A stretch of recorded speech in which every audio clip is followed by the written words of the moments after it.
Sore itu ditemani senja di tepi kolam renang. Mas Baskoro duduk sendiri. Badannya masih basah sebab baru saja selesai olahraga. Sambil menyesap orange juice buatan Biyanti, Mas Baskoro menatap Cakrawala dengan sendu. Teringat dia dengan Mira istrinya. Hatinya tergores perih, membayangkan malam-malam yang akan Mira lewati bersama Agung. Adalah sebuah pilihan sulit saat harus merelakan Mira menjadi alat mencari kekayaan. Bahkan Mas Baskoro sekarang hampir tidak pernah menyentuh Mira, sebab Nyi Roro Kinanti sudah menguasai tubuh Mira.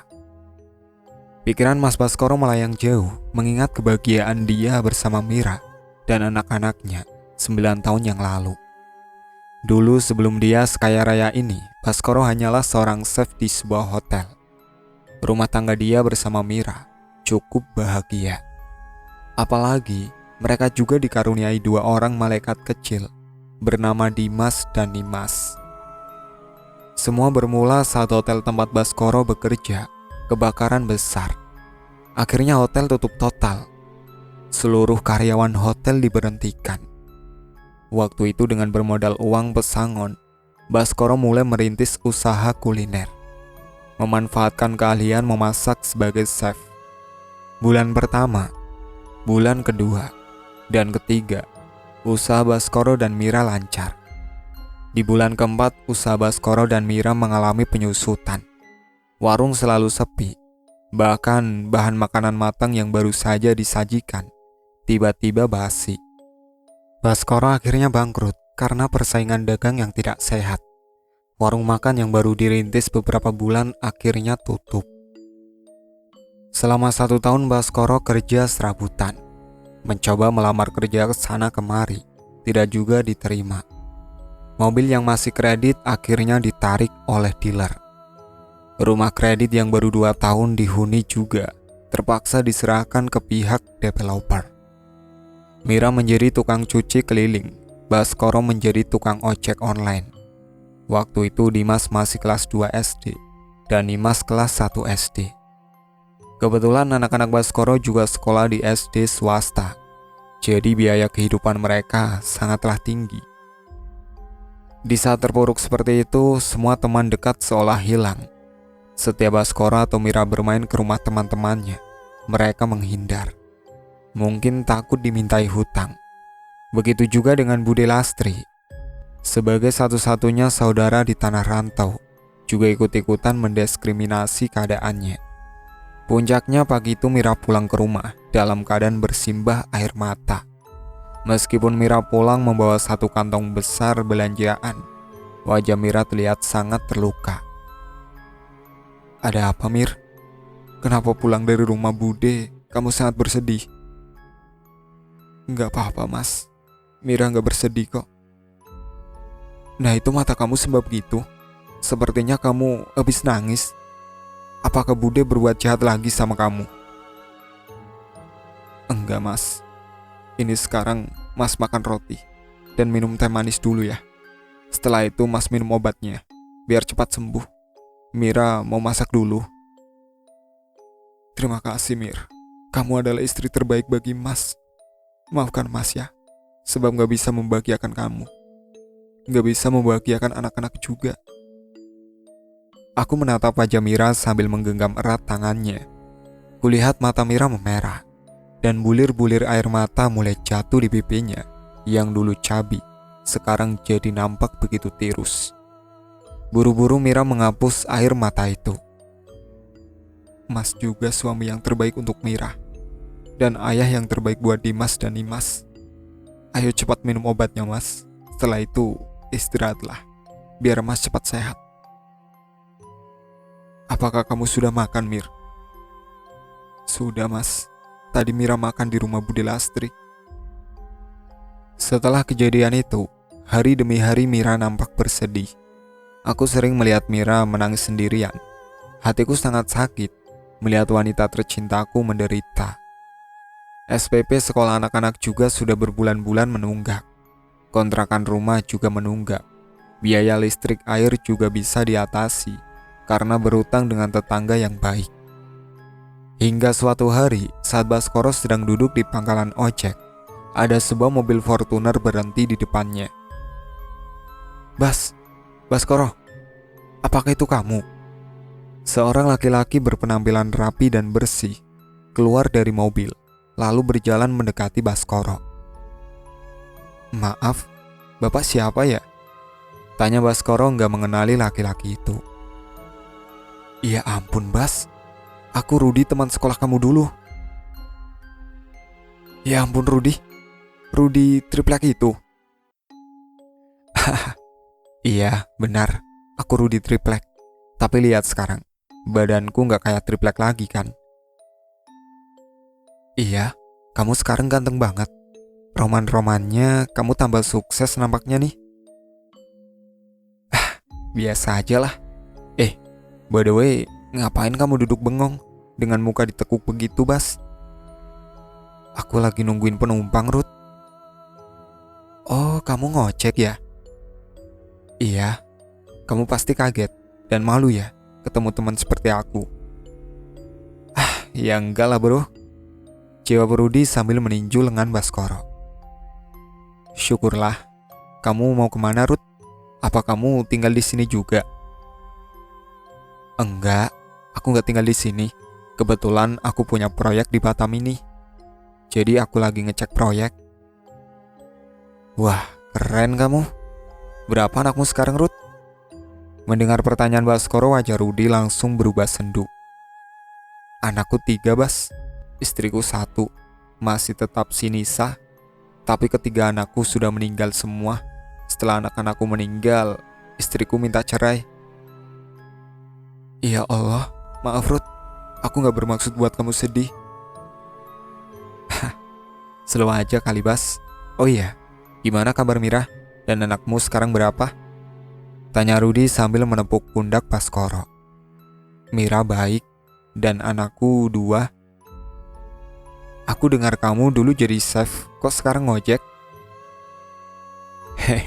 Aku lagi kena perputaran takdir, Ruth. Aku bangkrut sebangkrut-bangkrutnya. Bahkan Mira juga sekarang jadi tukang cuci gosok." "Oh, maaf. Aku gak bermaksud buat kamu sedih, Bas. By the way, kita ngopi dulu yuk. Tapi sebelum ngopi, kita ke proyek aku dulu." "Gak usah. Nanti kamu malu pula jalan sama aku. Lihatlah, aku dekil gini, sedangkan kamu ganteng gitu." "Apalah kamu ini, Ruth. Biasa aja kali. Ayo buruan, keburu siang nih. By the way, motor kamu gimana ya kalau kita pergi?" "Masalah motor aman, bisa aku titipkan di minimarket situ." Sambil menunjuk parkiran sebuah minimarket. "Oke, buruan. Kamu titipkan dulu motormu lalu kita OTW." Baskoro berjalan menuju ke motornya. Setelah itu membawa motor butut itu ke parkiran sebuah minimarket. Sedangkan Rudi mengikuti Baskoro dari belakang dengan mobilnya. "Ayo naik." Mereka berdua langsung meluncur ke sebuah perumahan elit yang baru saja launching. "Wah, keren kamu, Ruth. Kamu yang jadi kontraktor perumahan ini?" "Iya, kebetulan aku yang menenangkan tender proyek ini. Kalau kamu mau, kamu bisa kerja di sini jadi pengawas." "Aku gak ada skill jadi pengawas proyek, Ruth. Skill aku jadi tukang masak." "Ya dicobalah, mana tahu kamu ada hoki di sini. Kalau kamu mau, kamu bisa langsung kerja. Besok juga gak apa-apa. Maaf, itu kalau kamu mau. Masalah gaji aman, aku gak akan ngecewain kamu deh." "Wah, makasih banyak banget, Ruth. Aku maulah." "Nah gitu dong. Oke, kamu tunggu di sini dulu ya. Aku ngecek lapangan dulu. Santai aja di mobil, ada makanan dan minuman. Kamu bisa ambil aja." "Sip, makasih Ruth." Selang beberapa saat. "Oke, sudah selesai Bas. Ayo kita cari makan siang dulu." Sambil ngobrol, akhirnya mereka memutuskan untuk mencari makan. Sepanjang jalan Rudi bercerita soal usahanya yang semakin hari semakin maju. Bahkan proyek Rudi juga ada di mana-mana. "Keren kamu, Ruth. Aku jadi malu nasibku gini-gini aja. Mana anak-anak makin besar, butuh biaya lagi. Ucap Baskoro sambil menatap lurus ke jalan kota Batam yang pada jam makan siang ramai oleh pengendara yang lalu lalang. Sebagian besar mereka adalah para pekerja yang sedang break makan siang. Kamu bisa kok seperti aku, Bas. Kalau kamu mau, aku ajarin. Seriusan? Kamu mau ngajarin aku? Iyalah, aku serius. Oke, Bas, kita makan soto Lamongan itu aja ya. Kelihatannya enak. Gilah Rudi sambil menunjuk rumah makan yang menyediakan kuliner Jawa Timur. Aku ngikut aja lah, kan kamu yang jadi bosnya. Haha, bisa aja kamu, Bas. Rudi berkelakar sambil membelokkan mobilnya masuk ke pelataran rumah makan itu. Oke, udah sampai kita. Ayo Bas, makan-makan kita. Rudi membuka pintu dan Baskoro juga ikut menyusul. Mereka berjalan beriringan masuk ke rumah makan. Setelah mereka menemukan meja yang cocok, Rudi langsung memanggil pramusaji. Selamat siang, Pak. Silakan, ini daftar menunya. Ucap pramusaji ramah. Terima kasih, Mbak. Jawab Rudi sambil mengambil daftar menu. Mbak, saya mau soto Lamongan 1, nasi putih 1, minumnya teh obeng aja. Oh iya, tambah sate jeroan 1 porsi juga ya. Bas, kamu pesen apa? Rudi memberikan daftar menu itu ke tangan Baskoro. Aku mau bebek bakar sama es jeruk dingin aja. Udah lama aku gak makan bebek bakar. Jawab Baskoro sambil tersenyum. Oke, terima kasih ya Pak. Ditunggu ya pesanannya, sebentar lagi siap. Lalu pramusaji pergi meninggalkan mereka. Setelah pramusaji pergi, Baskoro melanjutkan ngobrolnya yang tertunda tadi. Ruth, beneran kamu mau ngajarin aku? Biar sukses kayak kamu. Tapi jujur, aku gak punya modal, Ruth. Kan jadi kontraktor butuh modal besar. Serius lah, masa aku bohong? Masalah modal mah gampang. Yang penting, kamu punya keyakinan kuat dan semangat. Jawab Rudi berapi-api. Masa gak butuh modal sih, Ruth? Atau aku ngikut kamu aja ya? Gak apa-apa lah, aku jadi tukang ngaduk semen. Haha, ya gak mungkin lah kamu mau aku jadiin tukang ngaduk semen, Bas. Kamu gak harus jadi kontraktor kayak aku kok. Masalahnya jadi kontraktor juga butuh skill. Kayaknya kamu mending buka restoran gitu. Aku udah pernah nyoba, Ruth, jualan di kaki lima, tapi hancur. Kenapa hancur? Apa kamu kehabisan modal? Atau kamu kalah saingan? Nah, itu dia, Ruth. Aku kalah saingan. Jualan aku selalu basi. Padahal aku baru aja datang ke tempat jualan.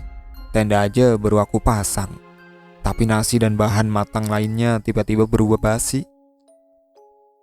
Pasti kamu jualan tangan kosong ya? Maksud kamu tangan kosong? Jawab Baskoro penasaran. Kedukun gitu maksud aku. Aduh Ruth, aku mana tahu masalah kayak gitu. Aku taunya jualan. Lagian aku takut dosa dan gak mau kasih makan anak istri dengan barang haram. Bas, dari dulu, dari zaman masih orok sampai zaman pandai ngorok, kamu masih juga berpikiran dangkal. Maksud kamu? Begini Bas, saat Rudi mau bicara, pramusaji datang membawa semua pesanan mereka. Silahkan Pak. Oh iya Mbak, terima kasih. Jawab Rudi dan Baskoro serempak. Begini Bas, yang namanya bisnis itu pasti ada nakal-nakalnya sedikit. Kalau mau lurus-lurus kayak kamu, gak bakalan deh bisnis maju. Apalagi kamu hidup di kota besar kayak gini. Jelas Rudi sambil mengaduk teh obeng dan menyeruputnya. Lalu dia juga mengaduk soto Lamongan yang harumnya bisa membuat perut siapa saja yang mencium langsung berbunyi. Akibat ulah cacing perut yang menari-nari minta dikasih makan. Gitu ya Ruth. Tapi aku gak berani. Ya udah, kalau kamu gak berani, aku juga gak mau ngajarin kamu cari uang dengan cepat. Aku mau diajarin. Seriusan? Tanya Rudi sambil menatap lekat mata Baskoro. Serius? Bahkan 2 rius. Sini, maju sedikit. Suruh Rudi sambil memajukan wajahnya ke arah Baskoro. Dan Baskoro ikut mencondongkan wajahnya ke arah Rudi. Caranya apa, Rud? Tanya Baskoro berbisik. Tapi kamu jangan kaget. Dan janji, jangan bocorin ke siapapun ya. Bisik Rudi. Iya aku janji. Kalau gitu, sini telingamu. Bibir Rudi mendekat ke arah telinga Baskoro. Lalu Rudi membisikkan sesuatu. Caranya, ikut pesugihan siluman ular. Apa? Teriak Baskoro membuat sebagian pengunjung menoleh. Baskoro terduduk lemas di kursinya. Dia kehilangan selera makan juga. Jawab Rudi santai sambil melanjutkan makan. Sedangkan Baskoro menatap Rudi tak percaya. Jadi itu rahasia sukses, Rud? Iya, jawab Rudi sambil mengangguk. Baskoro memain-mainkan sendok yang ada di tangannya. Hatinya bergejolak, ingin sukses tapi syaratnya berat. Dia yakin Mira pasti gak bakal setuju dengan syarat itu.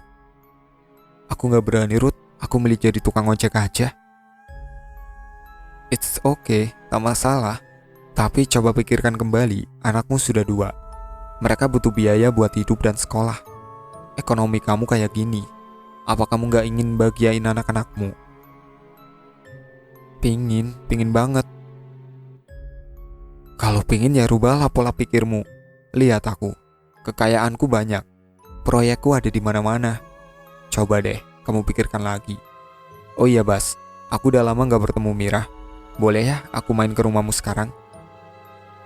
Aduh, aku malu, Rud. Aku sudah gak punya rumah. Aku sekarang nyewa rumah petak.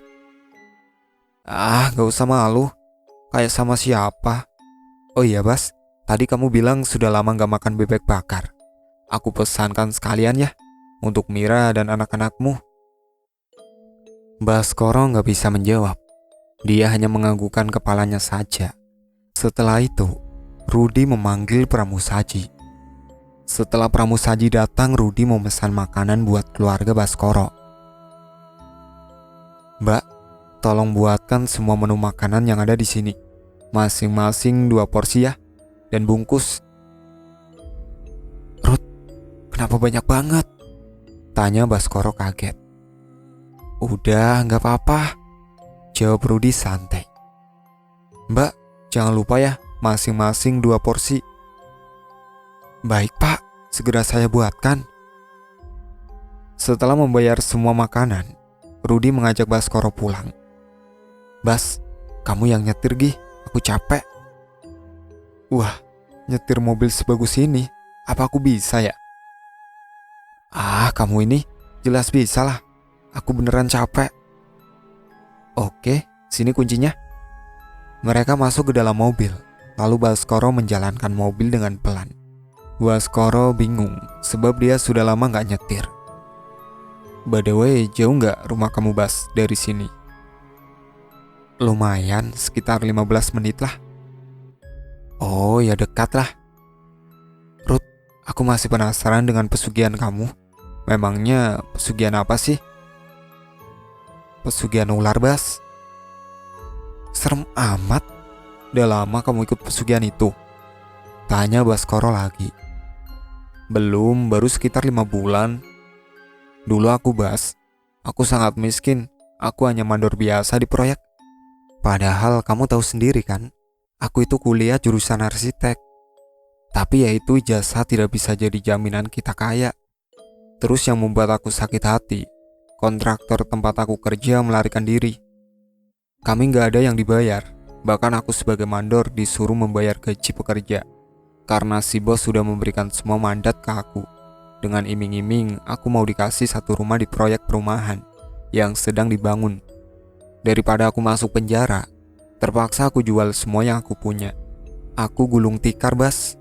Beruntung aku ditolong oleh salah satu kontraktor besar. Cara nolongnya ya dengan dikenalkannya aku dengan pesugihan siluman ular. Mau gimana lagi? Bukannya aku gelap mata, tapi daripada anak istriku mati kelaparan dan aku dikejar-kejar utang, aku terima aja penawaran itu. Dan sekarang lihat aku sudah sukses ini. Makanya, ayolah, kamu ikuti jejakku, Bas. Tapi, aku takut. Takut apa? Takut akhiratku. Itu urusan belakang, Baskoro. Sekarang kita mikir bagaimana cara kita makan. Udah gitu aja, jangan mikir yang lain. Apa begitu ya? Itu sih menurut aku. Baskoro mencerna semua ucapan Rudi. Benar yang semua Rudi katakan. Dimas dan Nimas butuh biaya besar. Mira juga butuh kehidupan yang layak. Kasihan Mira sekarang ini. Kurus, kusam, tak terurus. Padahal Mira dulu sangat cantik, kulitnya putih bersih terawat. Sekarang Mira matanya cekung, wajahnya kusam. Senyum manis dihiasi kesedihan. Dimas dan Nimas juga. Berbulan-bulan SPP belum dibayar. Baju seragam sudah kucal dan sobek di sana sini. Tas sekolah, sepatu, buku paket masih pinjam sama temannya. Sebagai suami, Baskoro benar-benar merasa menjadi suami yang tidak berguna. Dia tidak bisa membahagiakan keluarga. Tanpa sadar, Baskoro mencengkram kemudi dengan kasar. "Kamu kenapa, Bas?" tanya Rudi penasaran. "Oh, gak apa-apa, Rud. Sudah, jangan terlalu dipikirin saran aku. Oh iya, Bas, berapa nomor HP kamu?" Maaf, Rud, aku gak punya HP." "Oh, maaf, aku pikir kamu punya." Rudi menatap aja Baskoro yang dulu sangat tampan dengan iba. Saat melihat pusat perbelanjaan yang besar, Rudi meminta Baskoro singgah sebentar. "Kenapa kita kesini, Rud?" tanya Baskoro penasaran. "Aku lupa, Bas. Aku ada janji ketemu teman di sini. Gak apa-apa ya, kita mampir bentar aja. Paling 20 menit aja kok." "Oh iya, gak apa-apa." Lalu Baskoro masuk ke pusat perbelanjaan dan memarkirkan mobilnya di area parkir. "Bas, kamu tunggu di sini aja ya. Aku janji gak lama kok." "Santai aja, Rud. Lama juga gak apa-apa." Ini kunci mobilnya, Rud." Baskoro menyerahkan kunci mobil Rudi. "Ngapain kamu kasih kunci mobil ke aku? Udah, kamu pegang aja." "Emang kamu gak takut mobil ini aku bawa kabur? Kan kita baru bertemu setelah sekian tahun berpisah." Baskoro, kamu ini ngomong apa? Oke, aku masuk ke mall dulu ya. Aku janji gak bakal lama kok." Rudi berjalan setengah berlari masuk ke dalam mall. Dia menuju ke ATM. Setelah itu dia menuju ke counter HP. Dibelinya HP keluaran baru seharga 4 juta rupiah. Langsung diisi kartu beserta data internet. Setelah itu Rudi menyimpan nomor dia sendiri ke dalam HP baru itu. Setelah urusan beli HP selesai, Rudi berlari menuju ke parkiran sambil menenteng paperback berisi HP. "Gimana? Aku gak lama kan?" tanya Rudi setelah masuk ke mobil. "Iya, gak lama. Mana kawan kamu, Rud?" tanya Baskoro sambil memperhatikan sekeliling mall. "Oh, dia masih di sana. Jadi kita langsung lanjut ke rumah aku nih." "Iya, ayo lanjut," jawab Rudi sambil menaruh paperback di depannya. Dia bingung bagaimana cara ngasih HP itu. Takutnya Baskoro tersinggung. Baskoro, bagaimana nanti kalau misalnya sewaktu-waktu aku butuh bantuan kamu? Masalahnya proyek aku di sini masih lama loh, dan aku juga jarang kesini. Ke Batam aku cuma ngecek aja. Paling lama aku seminggu di sini." Gimana ya, Ruth? Oh, gini aja. Nanti aku minta no HP tetangga, lalu aku kasih ke kamu. Nanti biar kamu hubungi aku lewat dia aja. Aduh, segan lah aku, Bas. Baskoro, sebenarnya tadi aku...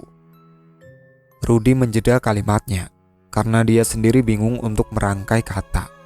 Baskoro penasaran, lalu Baskoro menoleh ke arah Rudi. "Ada apa, Rud?"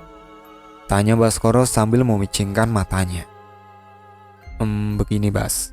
Tadi pas aku ketemuan kawan aku, di sana aku melihat ada promo HP, dan aku berpikir membelikan HP buat kamu.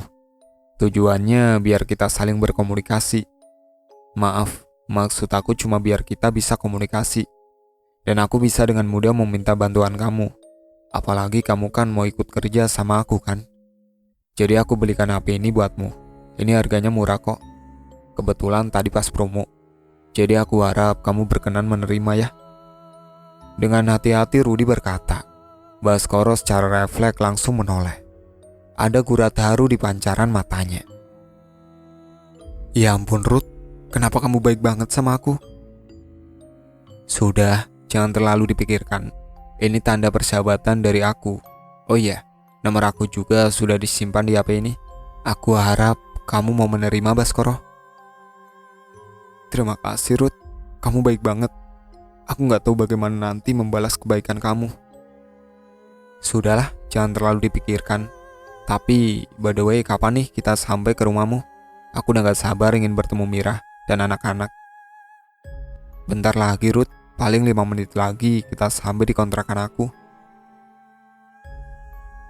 Papa? Terdengar suara riuh dan langkah-langkah kecil berlari ke arahku. Dimas dan Nimas menyambutku dengan pelukan penuh rindu. Bagai ribuan hari tidak bertemu. Papa? Tumben papa pulangnya agak cepat. Biasanya lambat. Mana motor papa? Kok papa pulang naik mobil? Suara Dimas menginterogasi sambil bergelayut manja di lenganku. Mata Dimas melirik ke arah Rudi yang sedang berdiri di samping kiriku. Anak-anak, kenalkan. Ini Om Rudi, kawan papa. Ayo salim ke Om Rudi. Mereka menurut, bergantian menyalami Rudi dengan taksim. Wah, ganteng banget. Siapa namanya jagoan Papa Baskoro yang ganteng ini? Tanya Rudi ramah. Dimas Om, jawab Dimas dengan malu-malu. Dan ini yang cantik ini siapa namanya? Bergantian Rudi menyapa anak-anakku dengan lembut. Nimas Om. Wah, cantik banget, mirip mamanya. By the way, mana Mira? Kok gak kelihatan, Bas? Rudi melongok ke dalam rumah. Kebetulan kami masih di teras rumah. Mama masih nyuci Om. Bentar ya, Nimas panggil. Udah sayang, gak usah daripada manggil mama. Mending bantuin Om ambil oleh-oleh di dalam mobil yuk. Rudi langsung menggandeng tangan Nimas. Nimas bawa yang kecil aja ya, biar Om bawa yang besar-besar. Sini Ruth, aku aja yang bawa. Kasihan kamu. Masa tamu malah yang repot? Ah, kamu ini Bas, slow aja kali. Ayo sayang, kita masuk ke dalam. Rudi mengajak Nimas masuk ke rumah. Tanpa menunggu aku menyuruh. Aku dan Rudi memang bersahabat baik. Dari dulu kami selalu bersama. Bahkan sejak aku pacaran sama Mira, kami sudah bersama. Aku mempersilahkan Rudi duduk lesehan di lantai tak berkarpet. Maaf ya Ruth, duduknya di lantai. Gak ada karpet lagi. Santai aja. Sayang, panggilin mama dong. Bilang Om Rudi datang. Rudi malah menyerocos sambil menyuruh Nimas. Siap Om.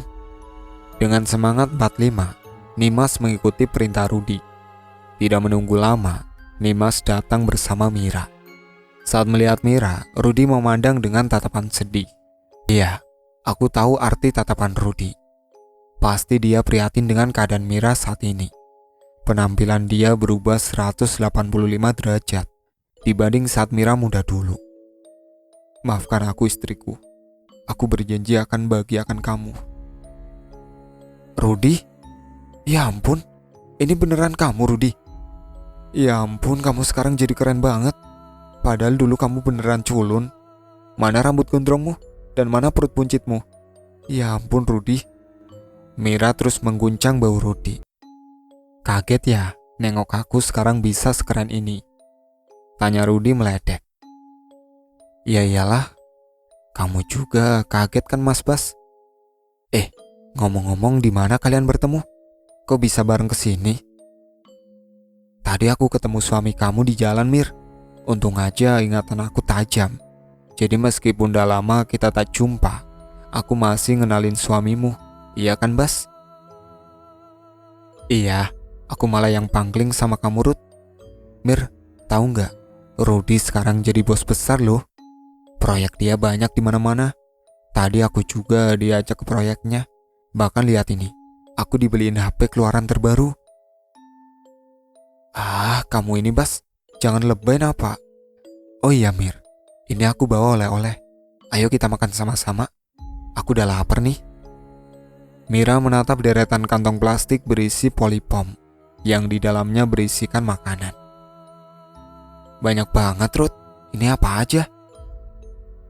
Sudahlah, cepat ambil peralatan makan, biar kamu tahu apa isinya. Perintah Rudy, dan Mira pun menuruti.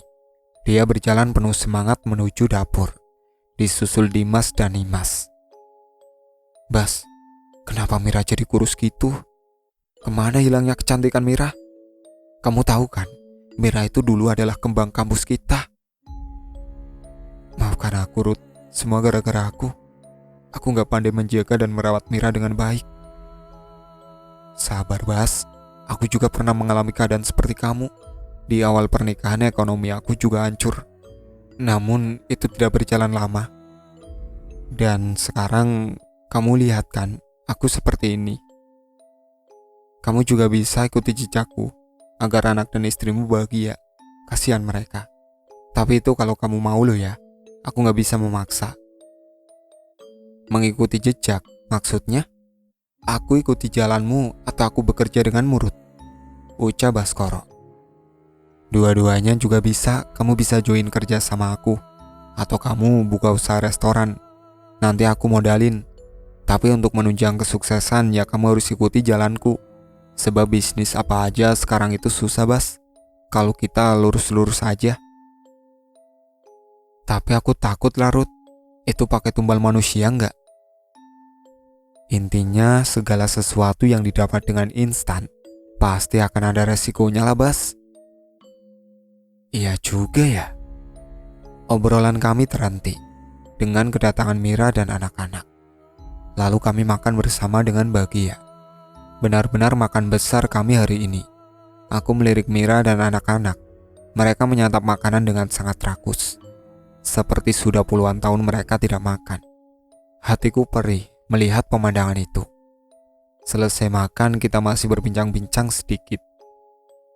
Bas, sudah sore aku balik dulu ya. Ayo, aku anterin kamu ngambil motor sekalian.